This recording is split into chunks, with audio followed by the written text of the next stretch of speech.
welcome back to Satoshi Chain. My name's Adam, and today we are going to be talking about why gold. So, gold is the star of the show today. It's a long story, actually, and I think an interesting one, philosophical as well. Okay, so why is gold valuable, right? Here's the stupid theory. Gold is valuable because it is valuable. And you know what? If you stop people on the street and ask them, that's basically the answer they're going to give. And prior to searching for this, that was my answer as well. Didn't really fucking know why it's gold valuable.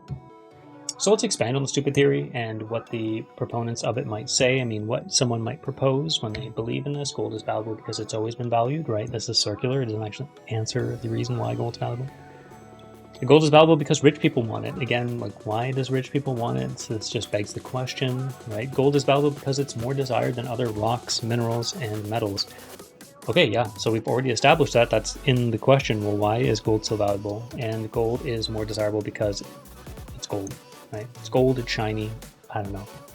I think a lot of people, even serious people, even pretty smart people, would kind of come up with these answers. It's, I don't know, it's always been valued. I mean, come on, it's gold, right? So let's go into more informed theory. This is also the theory that underpins Bitcoin. So if you if you want to look at Bitcoin and say, like, and someone says, hey, this is valuable, and other people say, this is not valuable, you fucking idiots, right? Like, this is not valuable at all.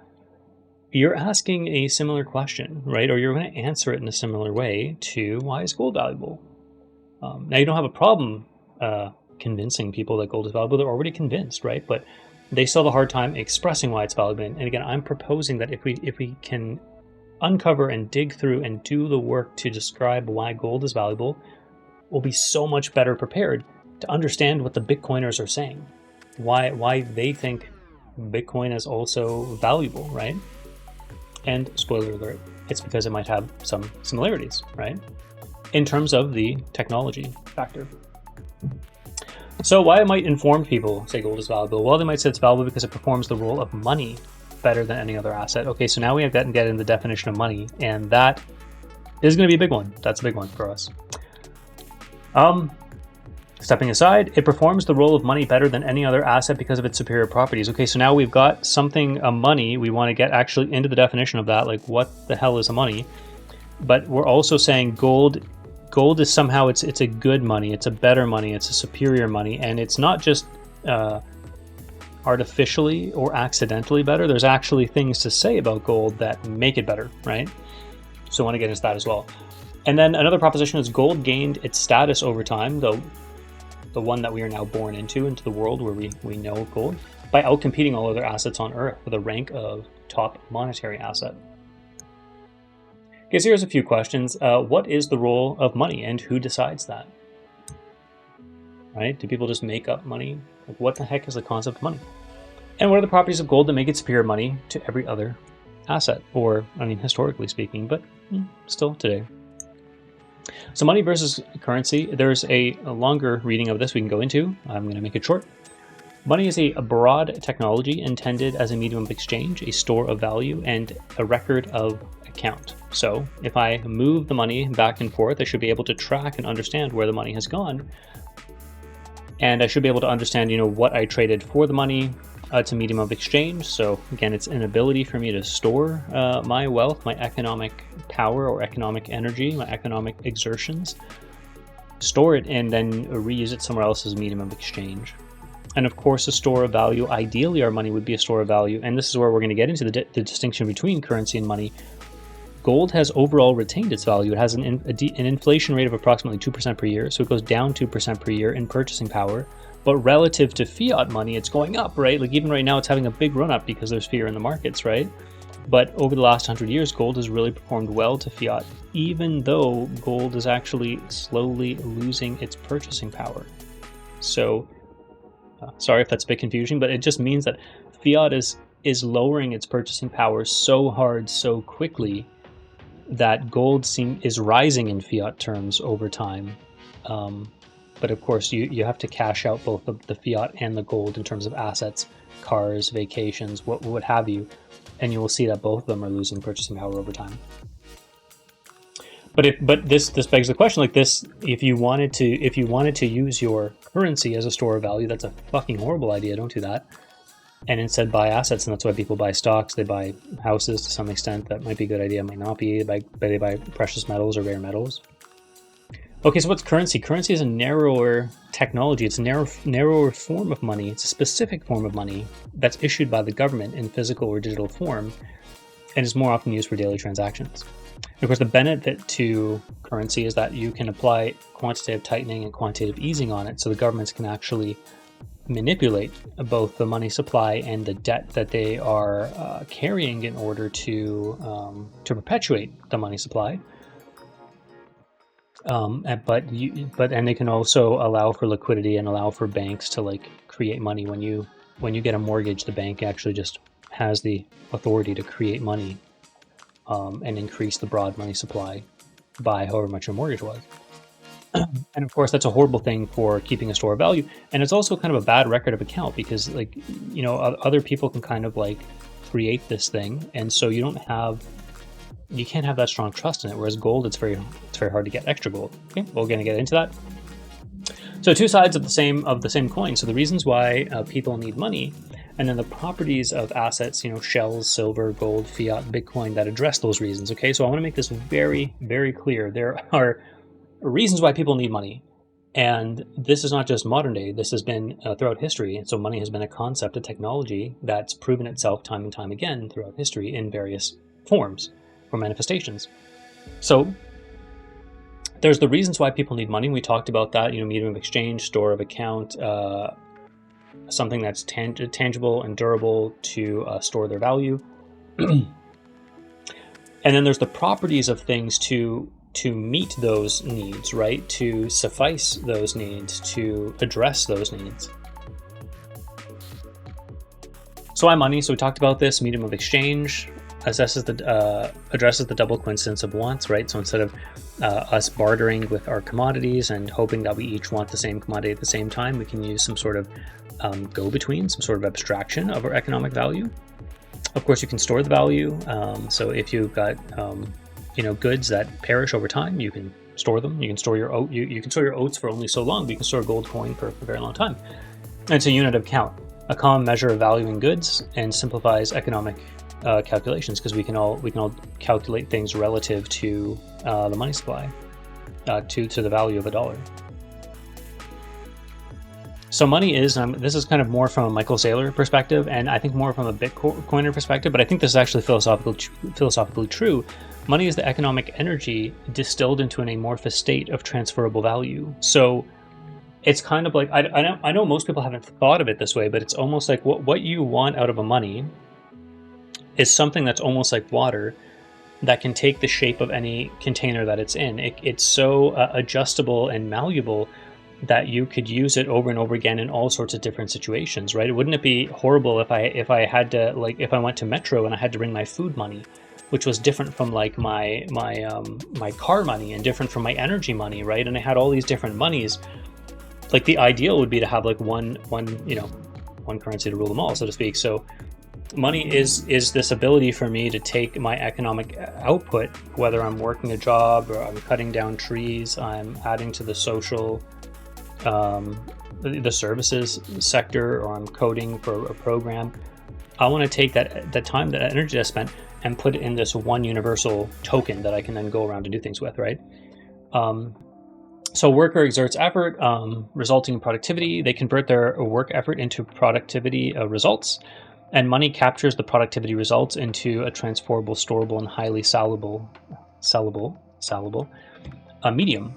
So that's kind of like the goal of money, right? I mean, obvious, but it takes someone to talk through this thing to actually get more and more clear on it, because without doing the research and stuff, it's hard to talk about these things. Okay, this is from a work after work, something you're doing.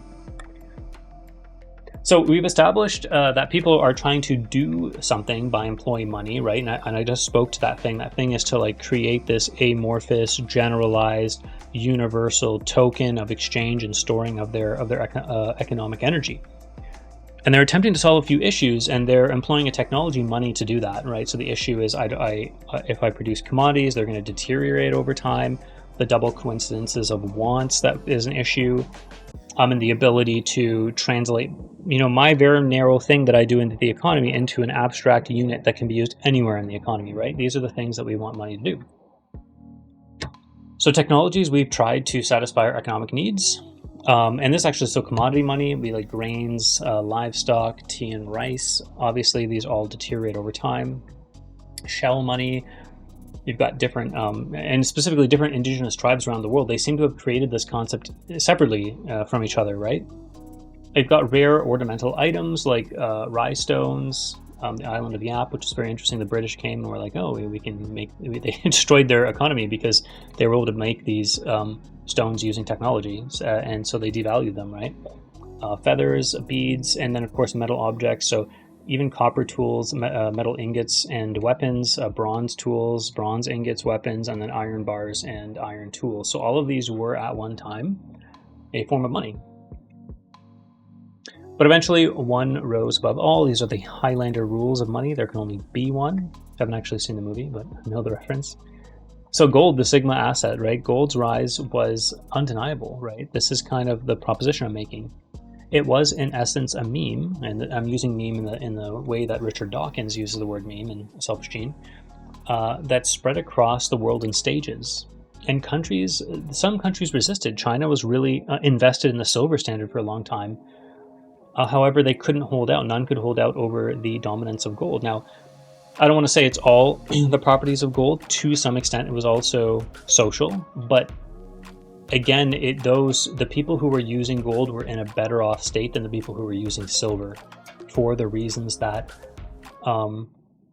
its stock to flow ratio, so how much exists versus how much is kind of mineable each year, is much more preferential to addressing the needs of money or the foundational philosophical requirements of money that we just discussed.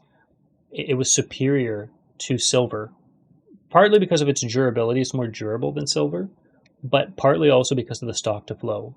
How much more can be shoved into the economy randomly? Gold just has a better outlook. We'll get into that. So gold is superior. It's durable. It does not decay. It's extremely difficult to tarnish gold. It's divisible. It can be melted down. It's portable. I mean, a high value to weight ratio. And this is another thing that silver doesn't. The more that you have of a metal, a rare earth metal that you're trying to make a money, the more of it you would need to carry around with you to be carrying the same value. So if one gold coin could buy, a meal at a tavern, or 10 meals at a tavern, let's say, I would have to maybe carry 3 silver coins for the same. And so, like, again, if I wanted to purchase a house or do a bigger purchase, I'd have to carry a lot more silver. And so it's not as portable, just by definition. And so, of course, the scarcity, which we talked about as well, which is that resistance to inflation. So I talked about gold stock to flow. Stock to flow, again, shouldn't be too crazy. It's the idea of the total amount that is currently available in the world versus the incoming amount on a yearly basis. And so gold stock to flow is about 50 to 1. So that means for every 50 units out of 100 of gold, there is 1 unit being added. So out of 50 units there's 50 units out of 100 of gold, and for each 50 units that currently exist, there's 1 being added each year. So if we double that to be 100 units of gold that currently exists, so it's 100%, then the 1 becomes a 2, so it's a 2%. So yearly, out of 100% of the gold that exists, there's an extra 2% that's being added yearly. So that's the approximate inflation rate of gold. Lynn Alden says in her book that the worst stock to flow ratio for gold was a 16 to 1, and that was during the American Californian West Coast gold rush. So for those few years, there was so much gold being pulled out of the ground. It was a lot more than is the average, the kind of like millennial average of gold. And so we can just say an undesirable incoming flow of gold would be something like this. And so there's too much incoming gold into the system. So this is in theory, if there was too much and you could pick it up too easily, there would be so much gold in the system, it would lead to inflating prices because the prices are valued in gold and gold is easy to come by. And you'd have no incentive to save your gold because you'd put it onto the mattress and it would be worth, 20% less per year. That would be, again, hypothetically in this scenario that I'm drawing out. A quickly expanding money supply fights for the same number of goods. So,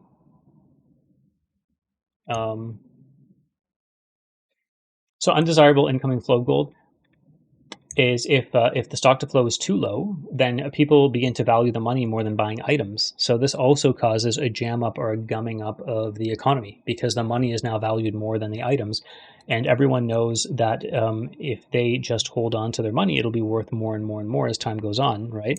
So they end up drying up liquidity, and they cause the economy to jam up or gum up.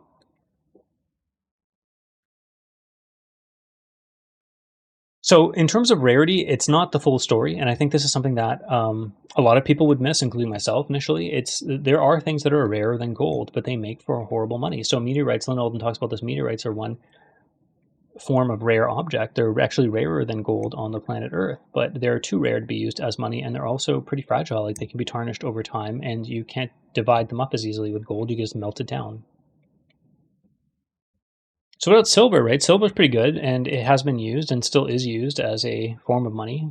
But silver is more easily tarnished than gold, which is a bit of a problem if you want to save it or store it. And silver stock to flow is significantly worse. I don't think I have the stock to flow here, but we're going to say it's higher than 2% per year. And so why fiat? Why do we have fiat? So again, I've mentioned this book multiple times, Lynn Alden's book. Broken Money, suggests that gold's main limitation is the transaction speed. So in the digital era, which we've entered into, and she kind of proposes that the digital era, has been happening specifically since after World War II, but even before that, in a way, there's been ever since she mentions ever since Morse code, I believe, the lines across the Atlantic where you could tap out, messages to each other. Once information had the speed of electrons or light at that point in time, like had the speed of electricity, you have this money system that can't move nearly as fast as that. And that really provides like that creates a massive bottleneck, right, in your money technology now. It's like you're able to communicate and move at a much faster speed, but your money is still like ancient, right? But it's interesting to note now that there is going to be a grievous, I think for Bitcoin, there's a grievous divergence now between final settlement.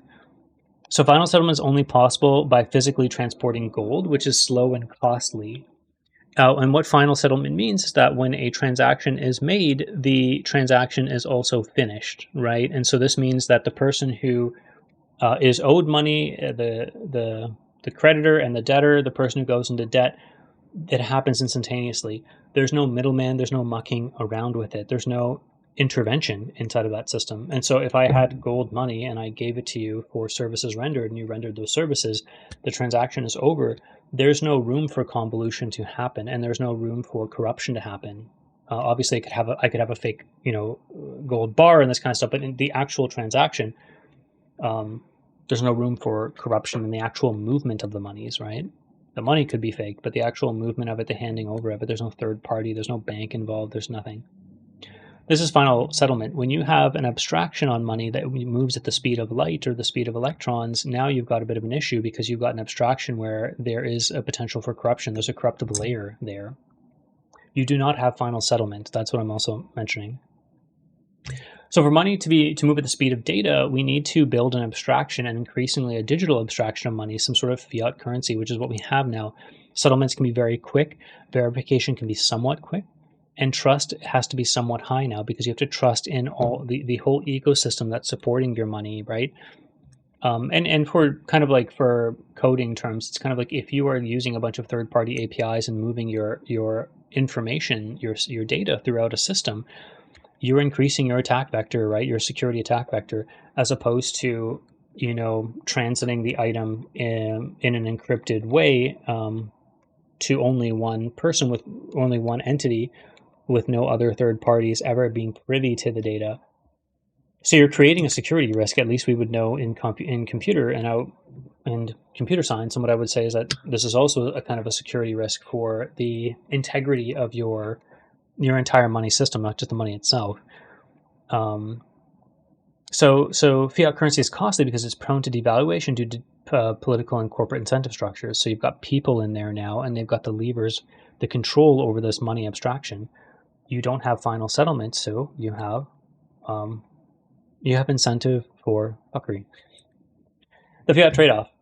A final settlement which equals accountability, transparency, and trust and verification. So again, the trust and verification happens at the time of the transaction. When you have final settlement, I've moved my money to you. You have it now. That like it's done. You. What do you mean you don't trust? Like you don't have to trust a bank or a third party or PayPal or anything, right?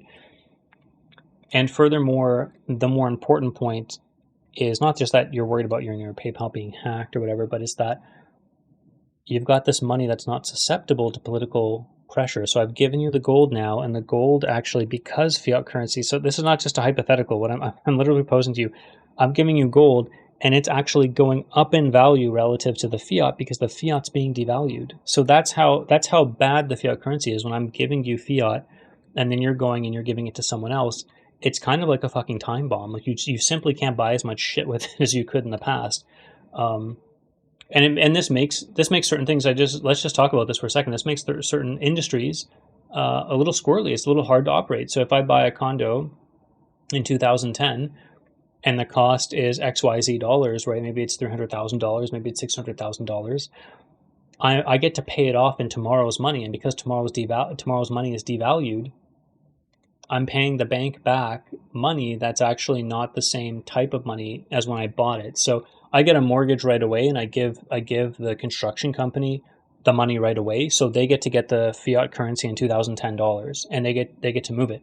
But the bank gets paid back in a monetary supply that is increasing over time and is becoming devalued over time. So in this system, there's an incentive to go into debt repeatedly.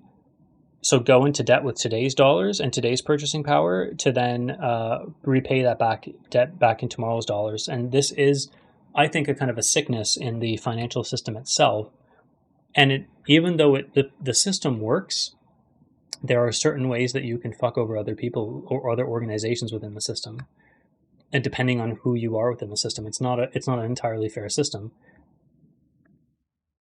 And there's also now incentive structures that can come into play to manipulate or mutate the system.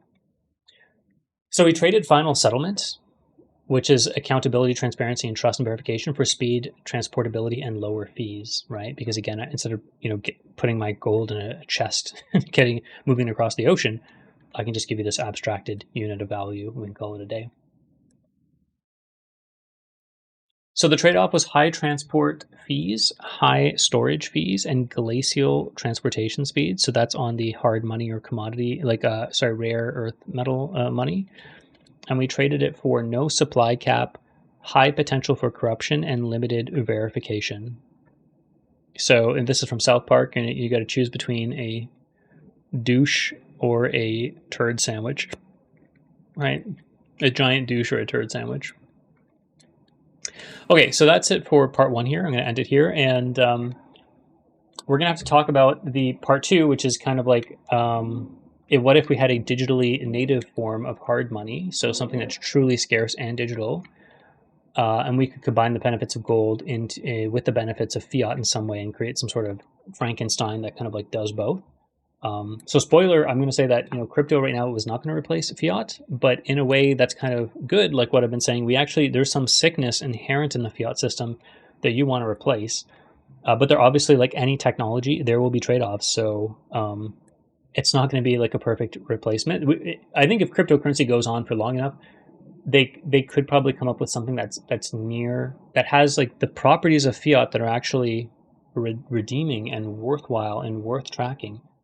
We can probably get pretty close to that within the decentralized blockchain world, but I haven't seen that technology yet, and it might take a while, and it might even take something like fusion energy to make it possible. I don't know.